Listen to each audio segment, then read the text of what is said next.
अच्छा भाई, भारत का ना कुछ समझ नहीं आता। जंग के मामलात में तो पाकिस्तान से बुरी तरह हारे हैं, बुरी तरह मुंह की खाई है भारत ने और शिकस्त खाई है।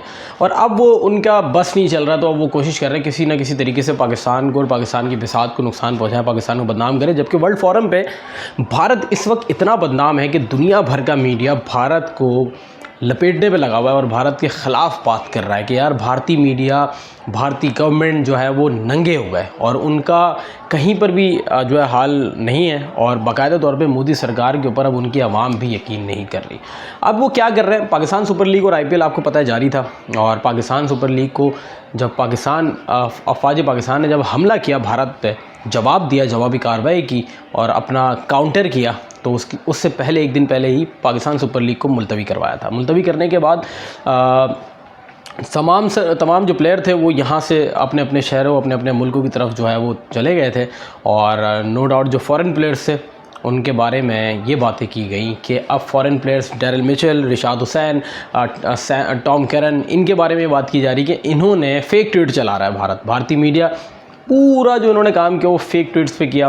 पूरा जो काम किया वो क्रोमा पे उन्होंने जो है वो जंग चलाई और किसी तरीके से क्रोमा काट के बस ये कर रहे थे कि पाकिस्तान में जो है हमने ये कर दिया। अब सबसे बड़ी जो मैं कहता हूँ अहमकाना बात और सबसे बड़ी इंतहाई बेवकूफ़ बात जिसको कहेंगे कि हमने पोर्ट उड़ा दिया, कराची पोर्ट उड़ा दिया। अबे यार क्या बात कर रहे हो यार, बच्चों का खेल है, कराची पोर्ट उड़ाओगे तुम लोग।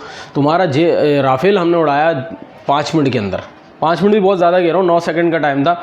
और जब इनके पायलट को पता चला कि राफेल जो इनका पायलट चला रहा था, जब जो हमारा J-10 था इनके करीब पहुंचा, तो 9 सेकंड का वक्त था और 9 सेकंड में हमारे पायलट ने इनका हाल बुरा कर दिया।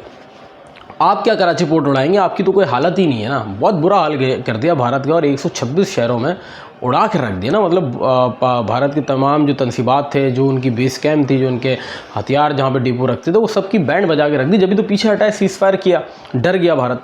अब ये कर रहे हैं कि किसी तरीके से बदनाम कर रहे हैं कि उन खिलाड़ियों के नाम की फेक ट्वीट चला रहे हैं और ये कह रहे हैं कि डेरिल मिचेल ने कहा है कि मैं कभी पाकिस्तान नहीं जाऊँगा। जबकि आप डेरिल मिचेल के ट्विटर उठा के देख लें, जिसको आप एक्स अकाउंट कहते हैं, एक भी वहाँ पर जो है ट्वीट नहीं है। आप सैम करन को उठा के देख लें, कोई उन्होंने बात नहीं की। रिशाद हुसैन वो तो बांग्लादेशी है, वो तो वैसे ही पाकिस्तान के साथ हैं, उन्होंने कोई बात नहीं की। हाँ, आपके अफ़गानियों ने बात की होगी तो हो सकता है क्योंकि अफ़गानी तो वैसे ही पाकिस्तान के बच्चे हैं और वो हमारा कुछ नहीं कर सकते। वो कह भी लें तो कोई फ़र्क नहीं पड़ता, किसी को क्या फ़र्क पड़ने वाला है, क्योंकि जिनकी खुद कोई एग्जिस्टेंस नहीं है इस वर्ल्ड में, उनको क्या फ़र्क पड़ेगा। हाँ, पाकिस्तान के इस हमला करने से दुनिया को इस बात का एहसास हो गया, इजराइल को इस बात का एहसास हो गया कि यार पाकिस्तान से पंगा नहीं ले यार। पाकिस्तान की इकॉनमी ठीक है यार, आपकी इकॉनमी के मसले चल रहे हैं, हम ये एक्सेप्ट करते हैं, हमारे और भी मामला चल रहे हैं, लेकिन एटलीस्ट पिछले 77 सालों में पाकिस्तान ने जो अपने लिए बनाया वो आप लोगों ने देख लिया। हमने हमेशा जंग की तैयारी की, क्योंकि हमें पता है कि जिस खत्ते में हम बैठे हैं वहाँ पर हमारे पास बड़े मसले मसाइल हैं। भारत हमें एक्सेप्ट करता नहीं है, भारत की क्या औकात हमें एक्सेप्ट करे ना करे, बस अंदरूनी अंदर जो मामलात करते रहता है। जैसे जाफ़र एक्सप्रेस बलूचिस्तान में आए दिन भारत दहशतगर्दी करता है, दहशतगर्दी के मामलात करता है। ये तो हमारा बड़ा दिल है, हम डायरेक्ट इल्ज़ाम नहीं लगाते, वरना आए दिन भारत की जानिब से इल्ज़ाम लग रहे हैं। अब ये कह रहे हैं कि पाकिस्तान के ऊपर इन क्रिकेटर्स ने ट्वीट किया कि हम पाकिस्तान कभी भी नहीं आएंगे। वो भाई क्यों नहीं आएंगे? आप जब नहीं आ रहे थे और जब आपने मना किया तो ये तमाम खिलाड़ी और तमाम प्लेयर्स यहाँ बैठे थे और यहाँ खेल रहे थे। इनको हमने यहीं पे जो है स्टे कराए, पाकिस्तान में आते रहे और रहते रहे। आप कौन होते हैं ये बात कहने वाले? ये फेक चीज़ें करना बंद करें अपनी मीडिया पे। मैं वहाँ पे मौजूद हिंदुस्तानियों को ये कहूँगा कि यार इंटरनेशनल मीडिया देखें, अल जज़ीरा, BBC जैसी न्यूज़ देखें, पता चलेगा कि हमने क्या हाल किया।